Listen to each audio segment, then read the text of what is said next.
In this video, we will discuss or we will take the detailed structure of about mRNA. What is mRNA?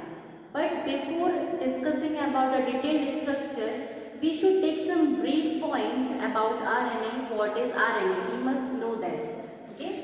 So, if we take the RNA, we know that the RNA is known as the ribonucleic acid. Ribonucleic acid. RNA is made up of many polymers of nucleotides.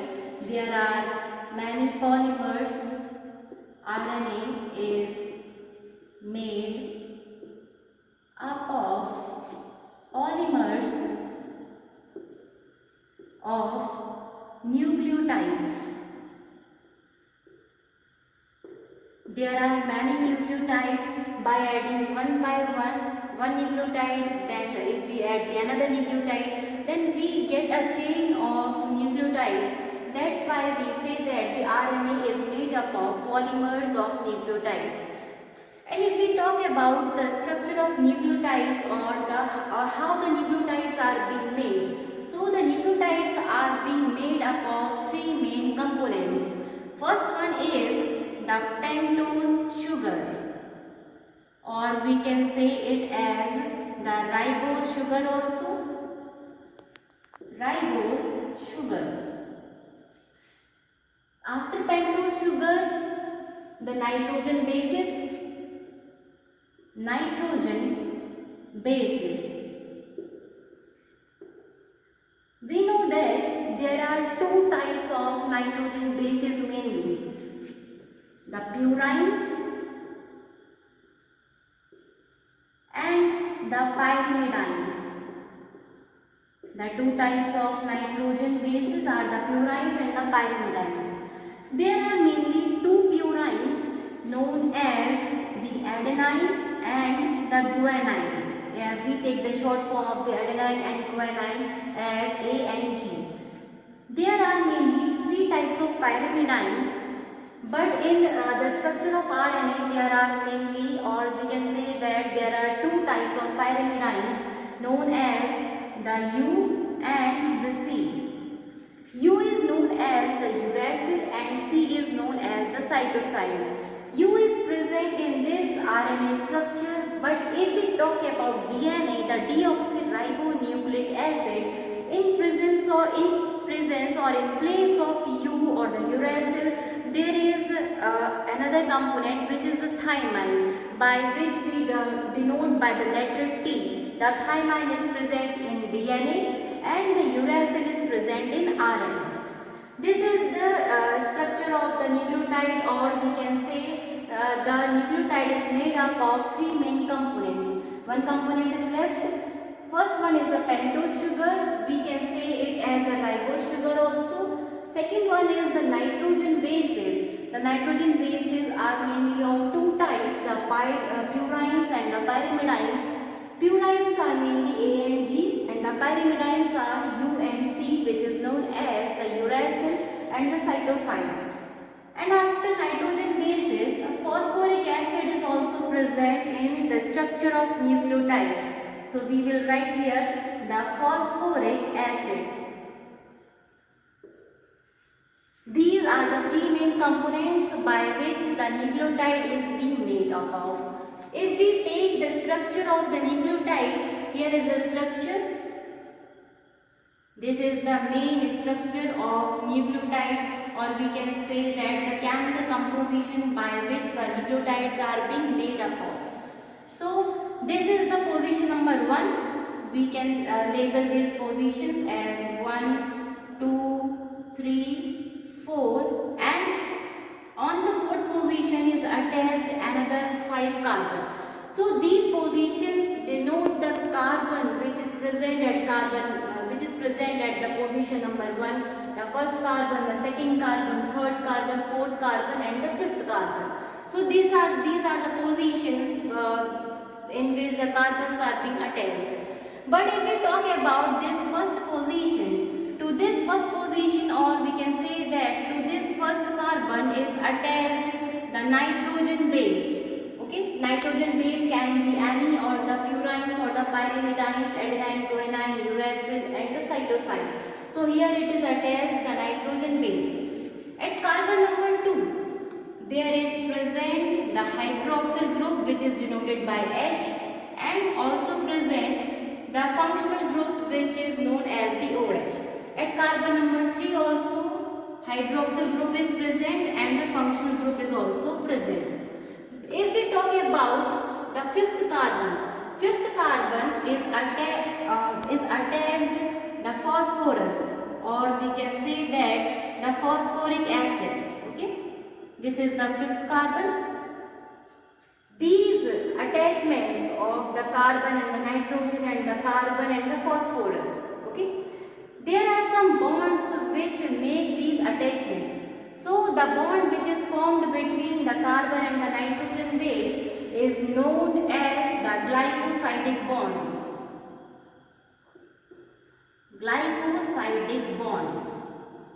And the bond which makes the attachment at carbon number 5, the phosphorus and the carbon, is known as the phosphodiester bond. Phosphodiester bond. This is the detailed structure. This is the detailed structure of the nucleotide. This is the one nucleotide. If another nucleotide is being attached, then it is attached at the hydroxyl, not at the hydroxyl but at the functional group OH.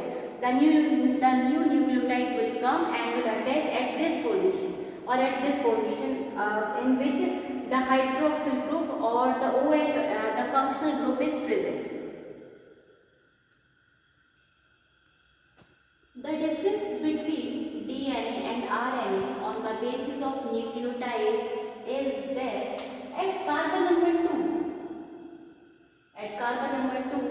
only one hydroxyl group is present and no functional group is present in that.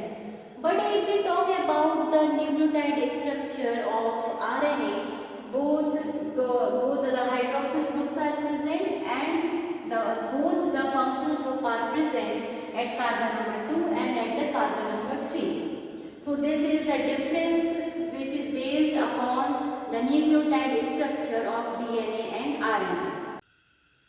As we know that the RNA is a single-stranded structure and the DNA is known as or having the double-stranded structure. Being the single-stranded structure, the Chargaff rule and the base pair rule is not applicable in RNA. The DNA has the double-stranded structure, so the base pair rule and Chargaff rule is applicable to DNA only, not to RNA. Now, one by one, based upon the function, the role the RNA perform, the various types of RNA perform, or the various types of structures they have, the RNA have mainly 3 types. So now one by one we will take the detailed structure of various types of RNA. So if we are taking the detailed structure of RNA, there are mainly 3 types of RNA. First one is the mRNA. Second one is known as the rRNA. Third is known as the tRNA. One by one we will be discussing about the various types of RNA in detail. First one is the mRNA. mRNA is known as the messenger RNA. The full form of mRNA is the messenger RNA. If we talk about the main role it performs, that its role is to bring the information from DNA to protein synthesis. Or we can say that it acts as a connecting link between DNA and the protein synthesis. If we write the sequence, they have, this is the DNA. Now the mRNA, and then the protein synthesis takes place. The protein synthesis.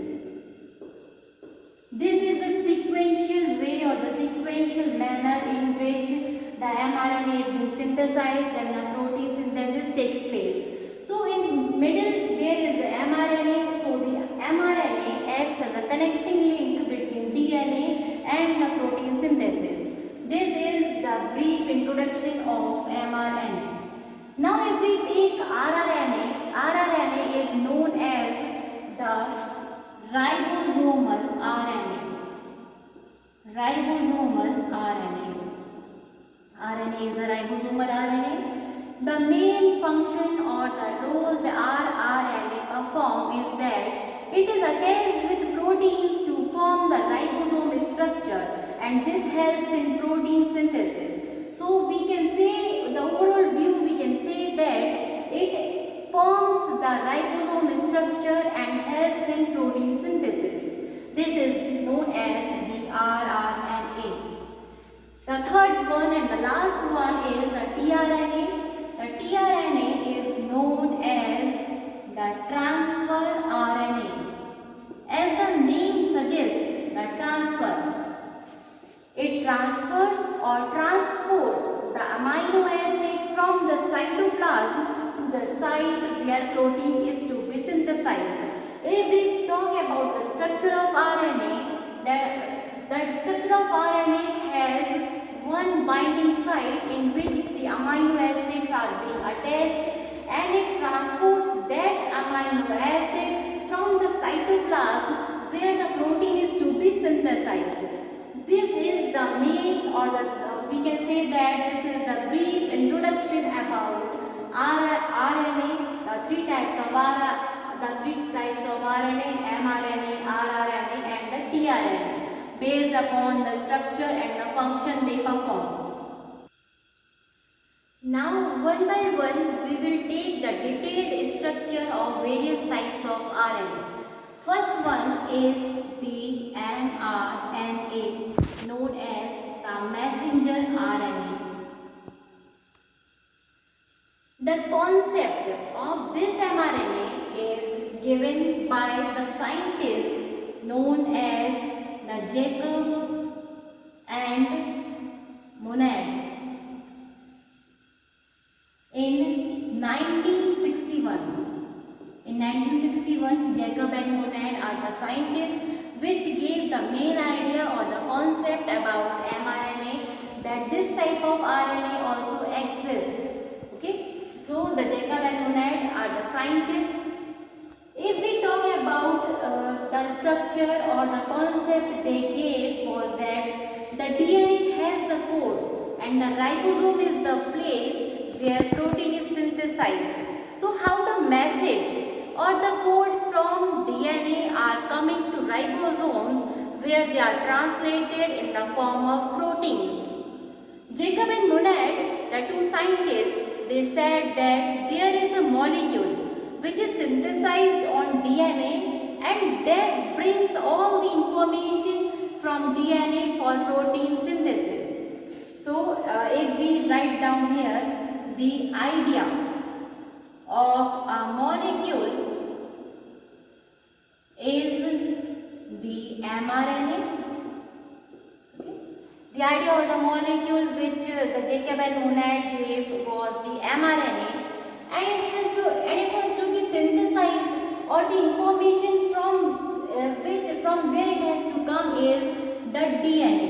Okay, from the DNA, the information has to be transferred into the mRNA, and after that, the information which is being synthesized upon mRNA from DNA has to be taken in the protein, or to form the protein synthesis.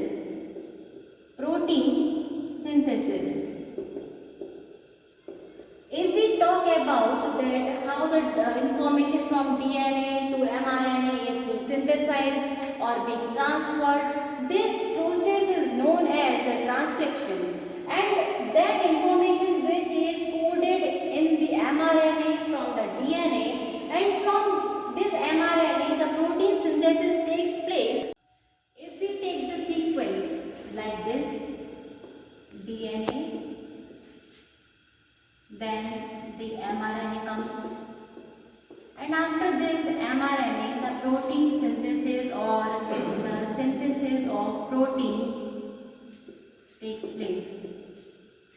Okay, this is the sequential manner, and this type of sequential manner is known as the central dogma.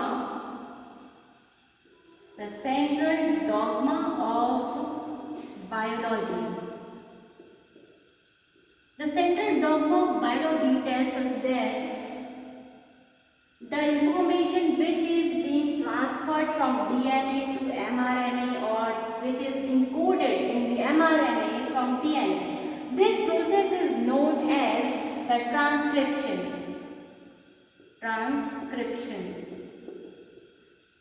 And the information which is being now coded in on the mRNA, okay, this information is being transferred from the ribosomes for the protein synthesis. So this manner or this sequential manner is known as the translation.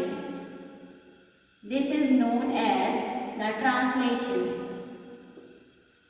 This whole sequence, the sequence which the various parts takes place in a sequential manner is known as the central dogma of biology. Now we will discuss the structure of mRNA we have discussed, or how the mRNA is being synthesized on DNA. So this takes place in various types of steps. First is the mRNA synthesized from DNA strand. How this takes place we will discuss or we will study here. Like for example, if we take one strand, the DNA strand, this is the DNA, this is known as the DNA strand. This end is the 3rd prime and this end is known as the 5 prime. And in this the various codes are being coded. The nitrogen bases are being coded, like for example A, T, C, A, G, A, T, C, G, A, T.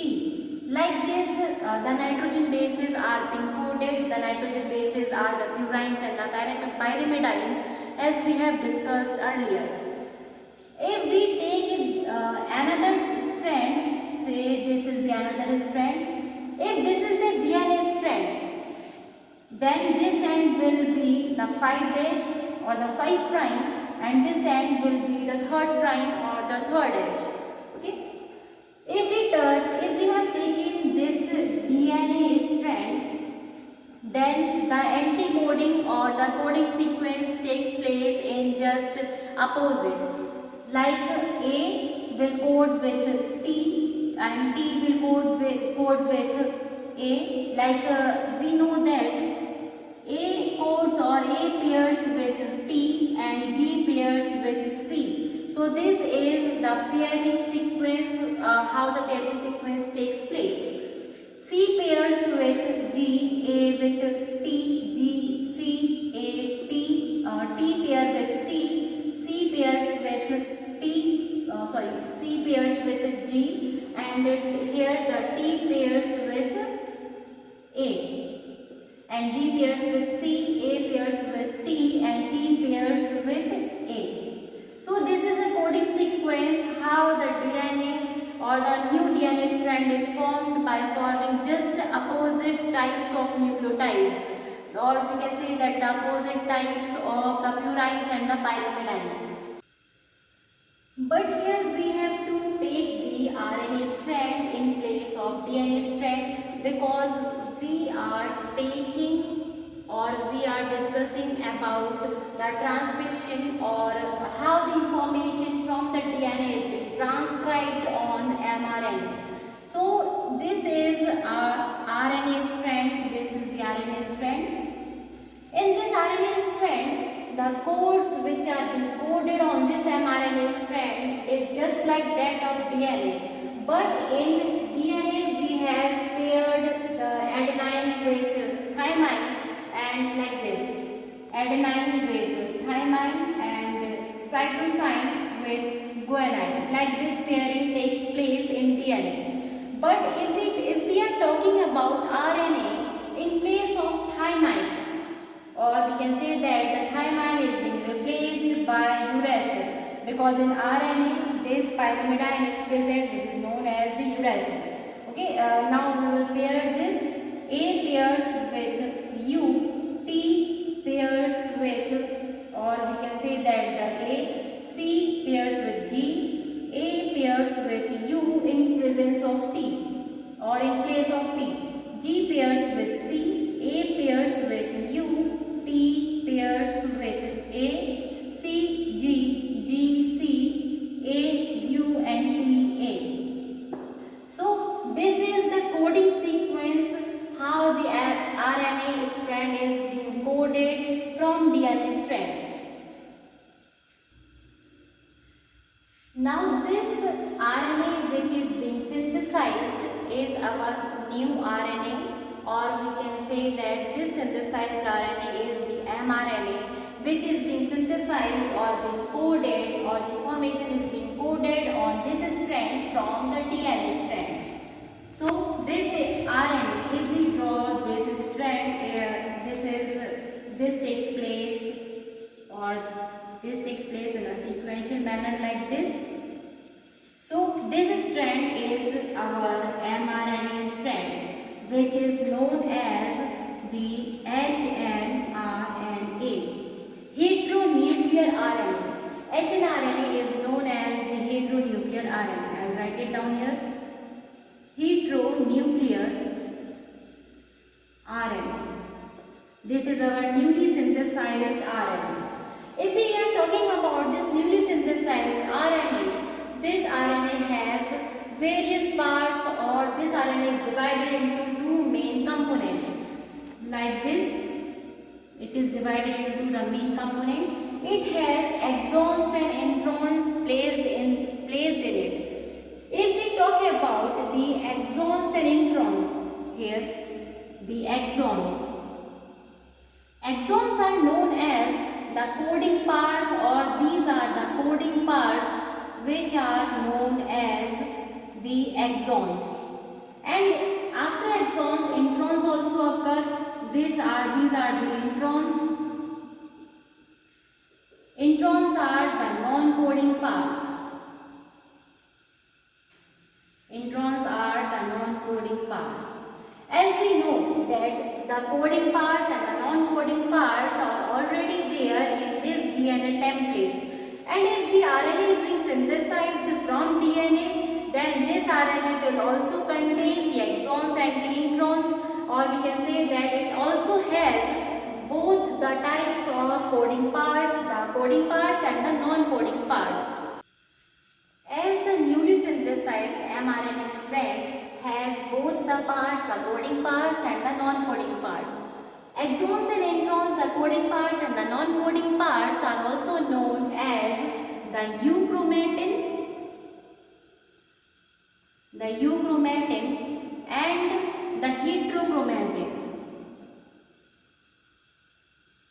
Euchromatin and the heterochromatin.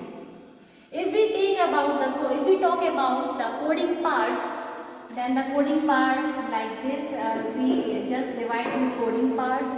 These are the coding parts which are being labeled like this, or which the parts are being filled up. And these empty parts are known as the non-coding parts. In the next step, if we talk about the next step, so these coding parts and the non-coding parts will now be split into many pieces, or the splicing, or we can say that the splicing process takes place. So if we label these parts, these are the exons. We will label like this: E1, E2, E3 and the E4. And these empty parts are known as the introns. So introns like I2, here I1 will come, and I2, I3. These are the introns and these are the exons. By splicing, or by the process of splicing in which the enzyme endonuclease works, or the enzyme endonuclease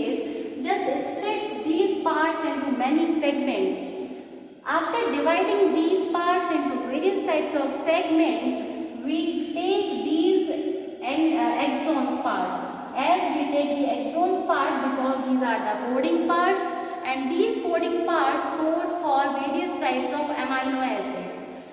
We will not take the non-coding parts because these non-coding parts doesn't code for any amino acid, and hence these are also known as the nonsense codons. So in the next step, the newly synthesized HNRA strand, which is known as the heteronuclear strand, is now being split into various segments. So the splitting of the segments we will draw like this, in which the various axons and the introns are being split into various parts. Okay, this splitting of the segments takes place with the help of the enzyme. Here the enzyme works in splitting, and this splitting process is known as the splicing. This is known as the splicing. And the enzyme which works in this splitting process is known as the endonuclease enzyme. This is the endonuclease enzyme. Now here the segments are being separated. This is the axons, and this is the axon. This is also the axon. Okay. We will label here also axon 1, axon 2, axon 3. And these empty segments are the introns. We will label this also intron 1 and the intron 2. So this is the splitting segment, or the segments which have been splitted into various types or into various parts. Now we will join the axon parts. We will not join these introns part. This joining of the axon parts takes place with the enzyme which is known as the ligase. So here the next process or the next step is that the joining of the axons part. This is the joining of the axons part. These are the axons which have been joined by the formation of the bonds which takes place in between these axon parts. So this is the axon part. This is the newly synthesized segments in which the introns are being deleted, and the axons which are the coding parts only. We will take the coding parts because they code for the amino acid. If we are not taking these introns parts because they doesn't code for any amino acid, and hence these are known as the nonsense codons. So here the axons, here the axons are being joined by the formation of bond, and the enzyme which takes place in this joining segments is known as the ligase. So the ligase is the enzyme. This is the newly synthesized mRNA strand. But this mRNA strand is not stable yet. It has to be in the stabilized form for the protein synthesis which takes place further. This is our newly synthesized mRNA strand which is being formed by joining the segments known as the axons, which are our coding parts. But the segment which is being formed, this is known as the mRNA segment. But this now is highly unstable. It has to be in the form of stabilized form. For being this segment in the stabilized form, we will draw the structure like this. We will see here that how it comes in the stabilized form. This is our mRNA which is being synthesized. Okay. At the fifth end, this is our fifth end. At the fifth end is present a cap-like structure, and at the third end, this is our third end, is present a tail-like structure which is known as a cap and a tail. This is the cap and this is the tail. So, to become stabilized, the cap and the tail is being attached at the 5' and at the 3' respectively. Okay, after adding this cap and tail, it becomes stabilized. Now, if we take the detailed structure, that how by which component the cap and the tail is being made up of, let's see here another step.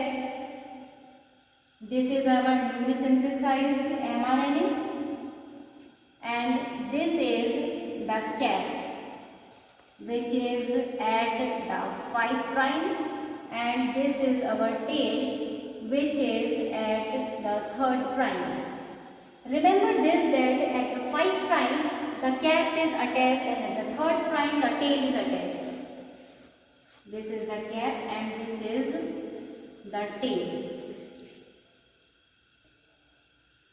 After adding the cap and the tail at 5 prime and at the 3rd prime, the molecule becomes stable and now it can come out of the nucleus into the cytoplasm and help in the process of translation in which the protein synthesis takes place. If we see the structure, that by which structure the cap is being made up of and the tail is being made up of. So here the cap is being made up of the methylated guanine. Methylated guanine, or we can in the short form we can say that the methylated G. Methylated G. In the short form we can write this like this also. And if we talk about the tail structure, the tail structure is being made up of many A's, or we can say that there are many A's in the formation of this tail. Like this A's, many A's are being joined like this, A's. So when these A's are joined, we say that polyadenine. So the structure by which the tail is being made up of is many adenines, or we can say the many adenines. Many adenines are there, then we say it as a polyadenine. It is a chain of many A. It is known as the polyadenine chain. Okay? This is a detailed structure of a cap and a tail. If we talk about this structure, at the 5 prime is known as the start codon. This point is known as the start codon, which is attached at the 5 prime. We know that the start codon is our AUG. Okay? AUG has two main functions. It codes for the methionine, which is our amino acid, and it also acts as the start codon, which starts the synthesis, which starts the process of synthesis. Okay, so at the 5 prime is attached the start codon. Here we can write as the start codon. If we talk about the 3rd prime, the main structure which is known as the 3rd prime, or which is the structure which is attached at the 3rd prime, is the stop codon. There are mainly 3 types of stop codon. Stop codon doesn't code for any amino acid. That's why stop codons are also known as the nonsense codon also. And this middle structure, which is in between the start codon and the stop codon, is known as the structural gene. Structural genes are the genes which are going to get translated in the form of protein. If we talk that there are many types of genes, and if there is one gene which has two important functions, or we can say that it has two same functions, then the amino acid then this whole sequence has to be synthesized again. If there are 100 genes, then the mRNA synthesis will take place 100 times. So the structural genes main function is that the gene which are going to get translated in the form of proteins has to go various steps or various types, or we can say that in various numbers. If there are 2 genes, then the 2 synthesis of mRNA takes place. mRNA is synthesized in nucleus, but it works in cytoplasm, and this takes place only in eukaryotes, or their main function is only in eukaryotes. So we can say that mRNA is synthesized in nucleus, but it works in cytoplasm, and the cell is the eukaryotic cell in which these functions takes place. The eukaryotic cell, eukaryotic or the eukaryotic organisms or the eukaryotes, mRNA are short-lived. If we say that the important point about mRNA is that mRNA are short-lived. They doesn't live, or their lifespan is very short. We know that as soon as they have been translated